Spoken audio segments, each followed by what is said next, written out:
Hello, hello, hello. This is Gresh from the I Am CEO podcast, and I have a very special guest on the show today. I have Jamie Kolnick of Jam with Jamie. Jamie, it's awesome to have you on the show. Thanks for having me. This is great. Definitely super excited to have you on and hear about all the awesome work that you're doing. And before we jumped in, I wanted to read a little bit more about Jamie so you could hear about some of that awesome work that she's doing. And Jamie is a writer, mama, musician, philanthropist, and the founder and CEO of the nationwide children's music company, Jam with Jamie, which offers parties, classes, events, and education to ages 3 months and 10 years of age, to 10 years of age.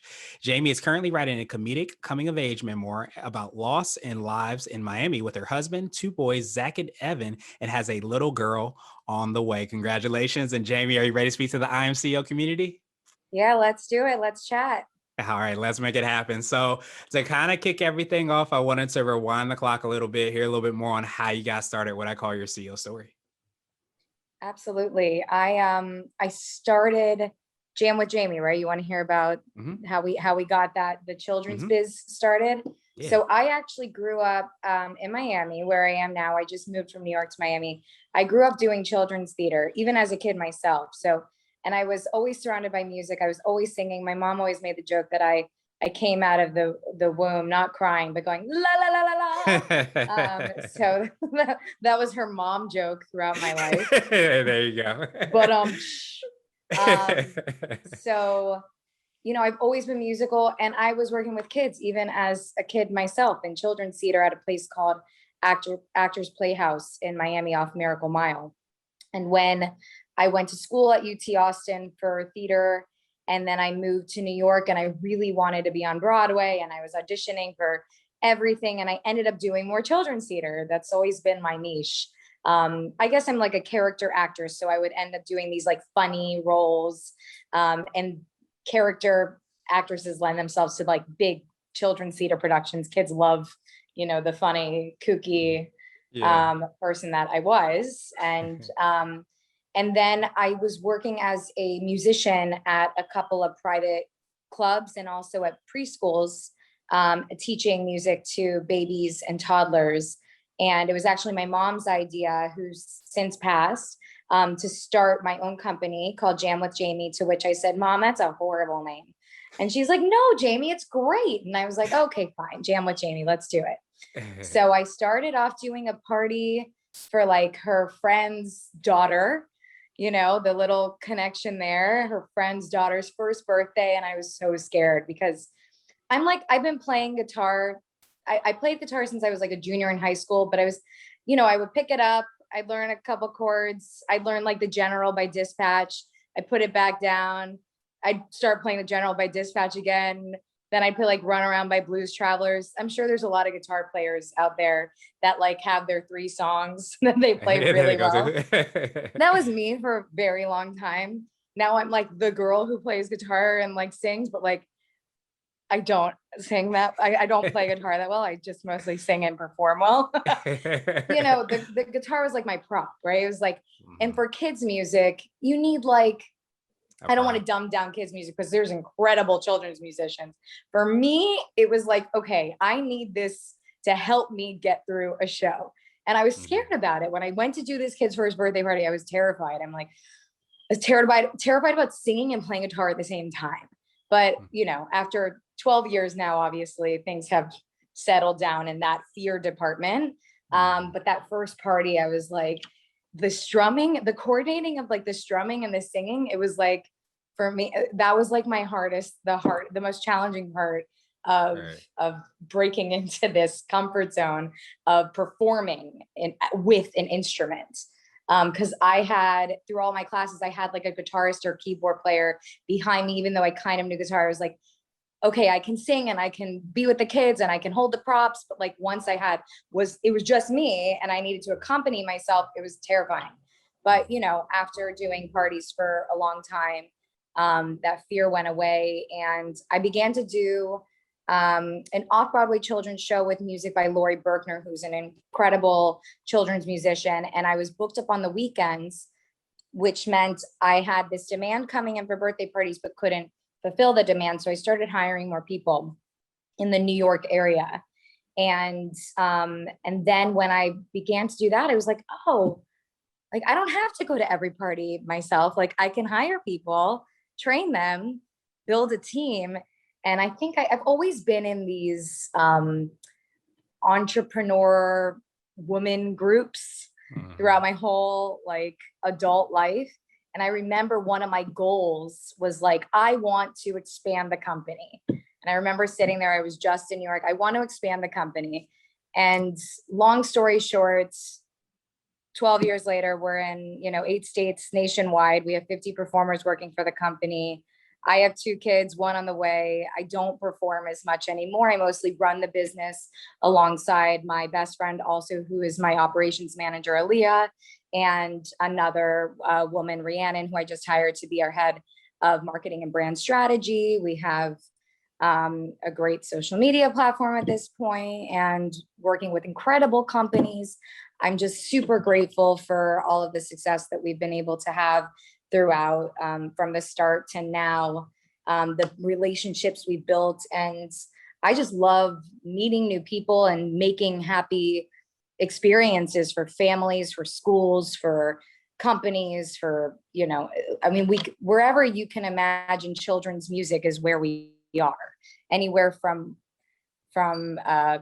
private buildings where the families need something to do in the buildings. We work with the buildings directly, or malls. We're just starting up this great relationship with all of the malls in LA, the Caruso malls in LA, and then a bunch of schools. We place the music teachers in schools and we train them. And we have a homeschool program now because pandemic life. Yes. We Aaliyah actually created this incredible curriculum and homeschool program that has been thriving, and we're doing enrichment programming, birthday parties, classes, events. And it's nice to see people getting back to life a little bit, a lot of outside parties, but people want to socialize. People are ready to get back in the world. So it's nice to be a part of that and bring a joyous element to getting back into life and socializing. Yeah, absolutely. And that experience that you kind of touched on is absolutely huge. So I love that you've been able to kind of do that. But I appreciate you too talking about the journey, because I think so many times people might, see all the awesome work you're doing. And they think that you just woke up yesterday and then that happened. But in reality, you talked about the fear, you talked about the transition between you being, nervous about, the guitar playing. And I'll definitely keep that secret safe, that you're not the greatest That's guitar player. okay. We all have our fears and we overcome them, and we all, that's okay. Cat's out of the That's bag.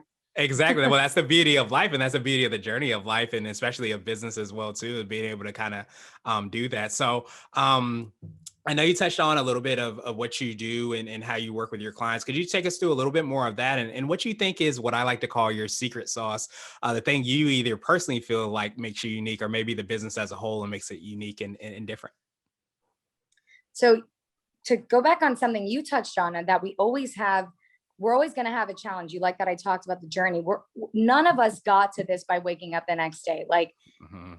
I think the secret is loving the journey, to um not needing to be results, like need the result right then, because most of our life, no matter what we're seeking to do, is about the journey. If we don't like that part and the process and the discovery and the creation, then what are we doing, right? Because like one thing, everything can change in a second. So um I think my secret sauce, and it's, look, I don't always practice what I preach. I'm not perfect.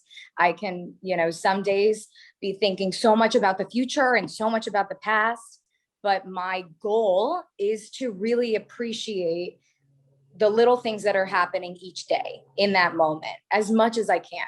And I'm sure people hear this all the time. They're like, yeah, blah, blah, blah.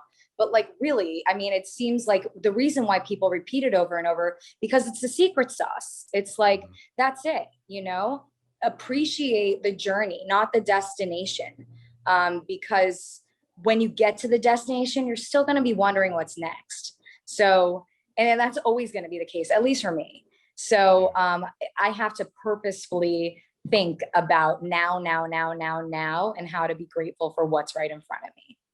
Yeah, that's absolutely huge. I'm definitely that person as well too, because I'm always like, what's next after that? So you kind of have to make sure that you're I guess balancing that with, being able to kind of appreciate that current moment. Do you feel, and I want to drill down a little bit more, do you feel like because you're so passionate about what you're doing, does that play a part in you being able to kind of understand and appreciate the journey as well? Yeah, I love what we do. I love what we do, but I also wear many hats. And I think that's what makes me excited about my day to day is that it's not just founder, CEO of Jam with Jamie. It's creator of children's shows. It's writing music. It's mom to, two beautiful 3 and 5 year old boys and a little girl I'm so excited for that's on the way. It's, I mean, family, and it's friend, niece, all those things that make me is what I think helps me in those moments where I'm like, okay, Jamie, stop thinking about the future, stop thinking about the past, think about what you have right now. It's that like spark inside of me that I'm like, oh, I love everything I'm doing right now. Like, and Mhm. I again, like sometimes I wake up and I'm like, oh, everything sucks, like Yeah. we all do. We're like, especially in pandemic life. Even Right. when I remind myself it's nice to talk to you, I'm like, I have a lot of cool things that I'm doing, mom, running the company. I'm writing a memoir Memoir. Yeah. that I've been working on for a few years now. Like it's because we're not always doing everything at once, so we don't think about all of the wonderful things that we're doing in our lives. But I'm sure if anybody listening were to to write down a list of all the things that they have in their lives and all the hats that they wear, they would see too how that can maybe help them stay present because they can focus on, okay, that's all the good that I have right now. And who knows, some of it could be lost in a second. So Mhm. that's where we can start to get that perspective without having to go through the crappy thing to gain that perspective, which I unfortunately, having lost my parents and my brother in the span of 10 years, I lost my brother in a car accident in 98, my dad to Sorry. leukemia in 2004, my mom to breast cancer in 2009. I'm very intimate with missing what I don't have anymore and taking for granted what I did have when I had it. Mhm. So maybe that's another way that I've unfortunately gained that perspective to try and appreciate what's right in front of me because I know what it's like when it goes away. Yeah, well, I definitely appreciate you for sharing. Obviously, sorry to hear, about Thank that you. experience. But I think, as you said too, sometimes it's a reminder to appreciate sometimes little things, the things on a regular basis that sometimes might make us want to, pull our hair out, but at the same time are the gifts that we have, in this world and in this life, in the business, and so on and so forth. So I definitely appreciate that. And I wanted to switch gears a little bit, and I wanted to ask you for what I call a CEO hack. So this could be like an app, a book, or a habit that you have, but what's something that you think makes you more effective and efficient? Mm. Meditation for me. Um, I learned to meditate with my mom when she was home with hospice. And it's something that both me and my mom, we made jokes all the time. She's like, I can't sit there and just close my eyes and think about a mantra. Like, I'm gonna be thinking about getting my nails done or like going at like this is her joking from her hospital that I'm So, gonna be so thinking about what I'm mom joke. wearing or what's for dinner or like I can't just sit there and so I love that everything was always silly. That's my Mhm. persona, our family persona. Um, so we learned together and I've been practicing transcendental meditation, which actually Aaliyah, my operations manager, her mother taught me. Her name's Kiki LND in Miami. And it was the greatest gift I've ever been given. She gifted me and my mom transcendental meditation while she was home with hospice. And I meditate twice a day, 20 minutes in the morning, usually, if my kids aren't like jumping on top of me or while they're watching Super Wings or Paw Patrol. You fit it in, and then, Mhm. I try and get it in the afternoon, 20 minutes. It's gotten a little bit more challenging the more children I have, but I know how important it is to my mindfulness and to my ability to be productive in the times that I'm productive, and my ability to be calm. And I notice when I'm not meditating, and this is all personal, but I think that it's a beneficial practice for anyone, no matter what sort of meditation you choose or what sort of quiet space you choose. I know a lot of big corporate offices that introduce TM and other meditation into their offices or into their schools because everybody needs that break. Even if the break is stopping everything that you're doing and walking around outside like one lap, one block, and doing nothing, not having your phone, turning off the phone early. Like, look, everything I'm saying, I do not always practice. You're asking for some hacks. We're all normal people that like do not always practice what we preach. But I know when I do this, when I'm like meditating consistently, when I take those breaks from my phone, I am a better and more productive CEO. I am more present for my team. I'm more present for my family. And most importantly, I'm more present for myself. So if like Jamie's falling apart, like ain't nothing good. Like it's, everything's kind of falling apart. So I need to make sure that I'm together, and that helps everything else fall into place. Nice. Yeah, I appreciate you for sharing that. I hadn't heard of transcendental meditation. I'm not sure exactly, what that is. Would love to hear, more about that and how exactly that has helped. But I think too, you brought up a really valid point that I think we all have to remember, which is that we're human and life is sometimes messy and it's always imperfect. And I think if we understand that, it allows us to kind of, I guess, shift things and adjust things, because I think sometimes the frustration can come from thinking things will be perfect when in reality, life is often messy. Business is definitely messy and there's ups and downs. So if we understand that, it's great to have those hacks to kind of lean on and go back to, because that helps to, especially in this case, ground us and help us to be able to kind of get that peace and get that space to be able to kind of, clear our mind and move forward. Absolutely. It's the secret sauce, pausing. No matter how you pause for yourself, whatever feels good for you, to take a break so that you can be productive for your team as a CEO, as a person, as a mother, as a father, as even a team member. I think it's so important for everybody to take time for themselves.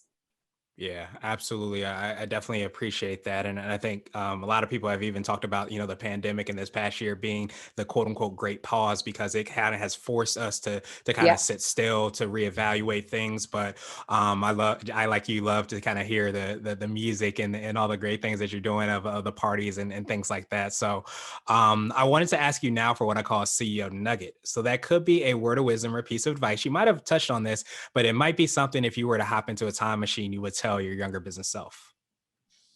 Mm.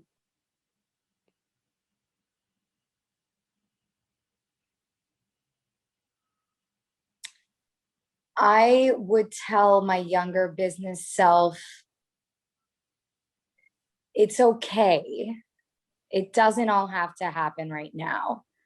No matter what happens, that is your journey, and that is a good journey.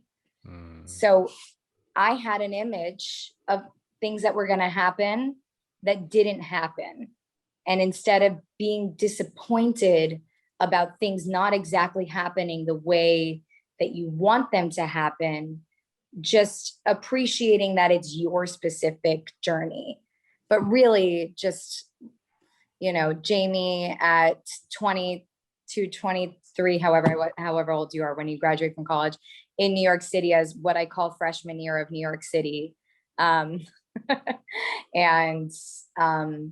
scared, wondering like, am I going to be on Broadway? How many auditions I was doing a day? I mean, it was nerve-wracking, but if I could have just instilled in her like the excitement of the journey, going back to that, like, this is all cool. This is your story. It's okay if you're waiting tables and your boss is an ass. Like, it's okay if like, you have a million different jobs. Like, that is cool.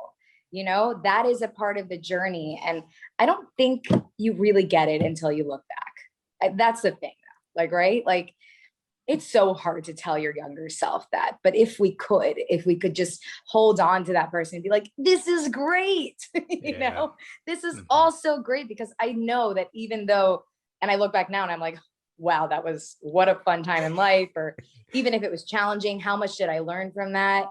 It's hard to shake yourself in the moment, because our makeup is if I can be an anxious person. If I'm an anxious person, it's just hard to get out of your head, and you need tools to get out of your head. So maybe that's another thing. I would say, get your tools now. Take care of yourself. I wasn't meditating at the time, like right in the beginning. So, maybe figuring out mindfulness earlier. But I also like to think like it happened the way it was supposed to happen, but if you can try and like just tap into like everything being okay and the journey being like a great part of your process, it would be great if we could all do that. I don't know. It's hard to do, right? Yeah. No, you're absolutely right. But I think what you said, hits with me, and it resonates with me just because it's like the gift is really in the present, it's in the journey. And no matter where we're at, sometimes we can look back and, tell our younger selves that. It also hopefully is a reminder to our current selves that whatever we might be going through or not going through, it's part of the gift as well. So we don't, necessarily forget that. But, being able to kind of tap into those hacks and those things to understand, what you can do to kind of get into that. But Steve Jobs has this quote where he says that a lot of times you can't understand what is happening in life until you look backwards and connect the dots that way.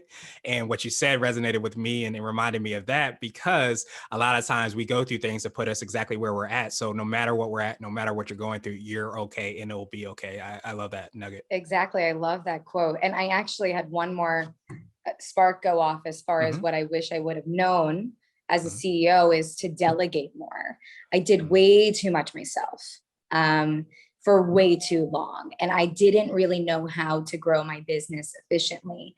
And it took a much longer time because I didn't have mentors, enough mentors. Again, I think it happened the way it was supposed to. And like, how would I have known? And nobody was around to tell me. And like, we were all young and like, so, but it would have been nice if I had a mentor then that, just could steer the company more, and help with operations right off the bat so I could focus on other things.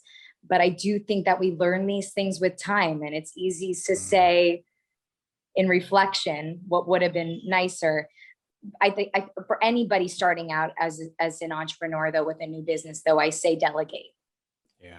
Yeah. If you can, or like people, everybody's looking for experience. So like, hire an intern, pay them if you can, pay them, or they get college credit. But I like to pay and also get college credit. I think it's important to honor people's work and time, and you can afford it. Even if you think you can't afford it, you can afford it, because it's going to come back. You're going to get return on your investment. And don't be scared of that. I think I was always scared about money too. Like, oh, I can't afford it. Figure out what you can afford. You can afford something. You can afford some sort of delegation, or maybe it's a co-founder. Maybe that's what it is. And that's what you can afford to split profits or to share the experience with someone. But it's hard to do it all alone.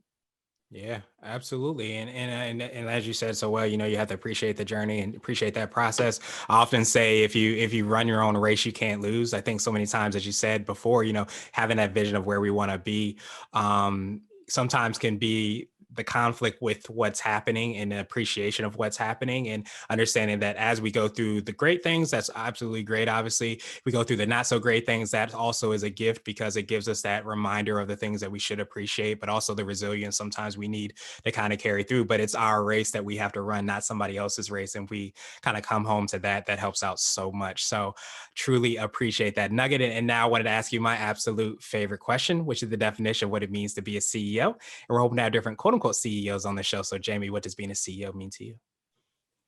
Being a CEO to me means being a part of a team and collaborating. The first word that came to mind is leader, because I do think being a leader is really important as a part of that team. And I'm constantly evolving and learning how to be the best leader that I can. But I've always been a big on collaboration. And I think that we all thrive by looking at the people that are on our team as equals, no matter if they're running SEO or Instagram, or they're going out and the performers on our team, or they're whatever role that we are on the team, we're all doing this together. So I know that I'm running the ship, but I think all of our brains go in together to make the ship go from point A to point B. Yeah, that's absolutely huge. I truly appreciate that, especially because how it ties in with that nugget. Because I think when you mentioned the delegation, I'm a big believer in us all having our zones of genius, our own gifts. And as you said so well, whether it's SEO, whether it's somebody that's potentially going out and performing, that's their zone of genius. And allowing them that opportunity to do that will help out the organization, help out the company, help out the kids that are enjoying it, the parents, so on and so forth. It creates that reverberating effect in so many different lives and in the society and world as a whole. So truly appreciate that definition, Mhm. Jamie. And I appreciate your time even more. What I wanted to do is just pass you the mic, so to speak, just to see if there's anything additional you can let our readers and listeners know. And of course, how best they can get hold of you, find out about all the awesome things that you're working on. Absolutely. Well, you can follow us on Instagram at Jam with Jamie. My personal Instagram is Jamie Kolnick if you want to see more of my children. I'm working on making that look more like a business page. Like this is like 10 years from now, you're going to ask me, what would you have told yourself 10 years ago, what you would have done with your personal business, your Jamie Kolnick brand.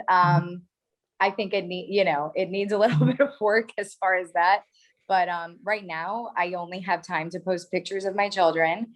And I probably need to delegate that, right, too, to get somebody to help me build my personal brand.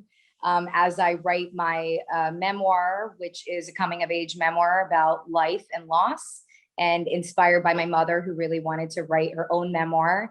And as she passed away, expressed that to me, and I told her I would do it for her. And so Mm. this is an extension of her. I'm an extension of her, and it's become more my voice, but it's our story. And so I've been working on that, and you can follow along on. I mean, Instagram's really where I'm at. We only have time for so much, right? Mm. There's no tweeting going on, um, just Instagram, and of course, you can email us through there as well. And I'm just so grateful to have had this time with you. This was a really wonderful conversation, and it brightened up my day. And it's nice to have these talks so we can remind ourselves of what we feel about our businesses, our lives, our perspective. It's sometimes you get lost in everything and lose that perspective. So this was really a breath of fresh air.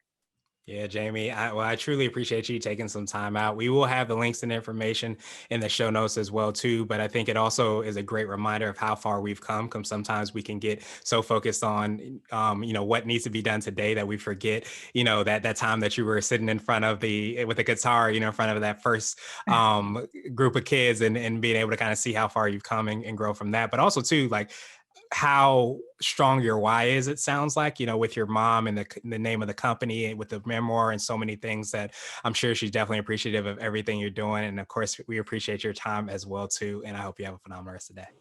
Thank you for saying that. Thank you.